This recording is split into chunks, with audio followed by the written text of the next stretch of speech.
Hey gang, welcome to another edition of Doc's Dumpster, where it's a review of the movie Godzilla 1985. Well, the big green guy is back when he attacks a fishing vessel. He decides, you know what, I'm just gonna head back to the place where I caused havoc and caused mayhem at and just do what I do best, and that is breathe fire, destroy buildings, and apparently take on a plane that was built to face Godzilla, named a Super X plane. And we also see the return of Steve Martin. No, not that Steve Martin, the guy who was played by Raymond Burr in Godzilla King of the Monsters. He is contacted to figure out what the heck to do with him, since he was able to somehow defeat Godzilla in the first movie.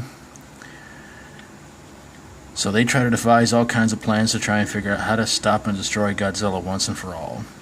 And they use the Super X plane. But there's also a little problem with Soviet missiles heading towards Tokyo, and well, it's a race against time to try and take care of Godzilla and some missiles too at the same time. Boy, the 80s were kind of crazy though. I mean, we were all in a worry about nuclear war, and this movie just kind of brings it more to the forefront. So, armies, everybody tries to take down Godzilla, doesn't do much good, and the Super X plane seems to do some good in taking down Godzilla, but old Steve isn't quite 100% sure. He's a little worried that maybe Godzilla really isn't quite done yet.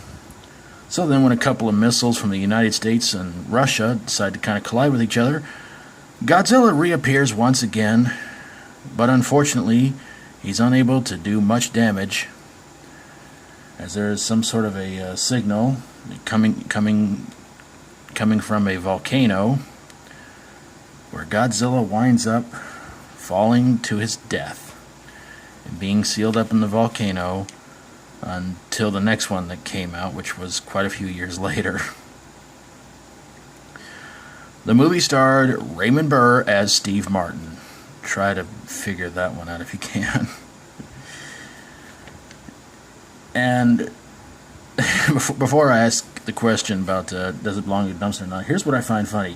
The movie at the time was considered to be a big budget movie. You're not going to believe what they considered a big budget back in 1985. $2 million. That's what they spent on most independent movies nowadays. But it wound up making over $4 million at the box office, so it pretty much doubled what it cost to make the movie and everything like that. But does this movie really belong in the dumpster? Nah, I don't think so. I mean, I will be honest with you, I was very disappointed in the ending, but in this movie, Godzilla played the bad guy, and I grew up knowing Godzilla as the hero, because I watched Godzilla take on the smog monster, take on the sea creature, a robot version of himself. You know, that was the Godzilla I always knew. But when this movie came out and they pretty much said, "Oh, Godzilla's going to be the bad guy again," I went, "Wait, what?" So I had to go back, watch Godzilla King of the Monsters to kind of figure out, you know, where this all came from. And just like Gamera, Godzilla started off as a bad guy, but then eventually became a hero.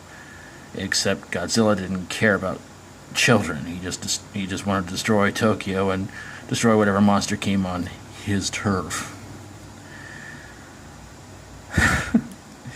But this movie, of course, sort of kind of inspired a somewhat sequel that came out, I believe, about a year later, King Kong Lives, and yeah, I'll be reviewing that one sometime soon too. But this one is a movie that I will say honestly, the special effects nowadays do not even hold up. Some of them still look kind of cheesy and a little idiotic, but it's still a fun movie to watch. And again, being a kid, seeing Godzilla fall into that volcano, I was just heartbroken. Well, maybe not as much as at the end of the Gremlins, but I was a kid back then too, so hopefully you guys understand that. But Godzilla 1985, it's good. I enjoyed it. I liked it. And strangely and oddly enough, it was the last movie Godzilla was killed off in since Godzilla vs. Mothra. He didn't even have a fair fight in that one. I mean, come on, two little caterpillars just spraying the crap out. Come on. That's not fair. That's bogus. But there you guys have it, a review of Godzilla 1985. If you like my videos, feel free to subscribe.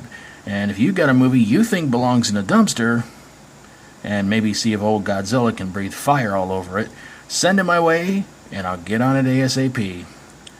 Thank you guys so very, very much for watching, and of course, let me know your thoughts and comments down below about this movie, whether you liked it or not. Love to hear from you. So, thanks for watching, and until next time, as always, stay strong and rock on.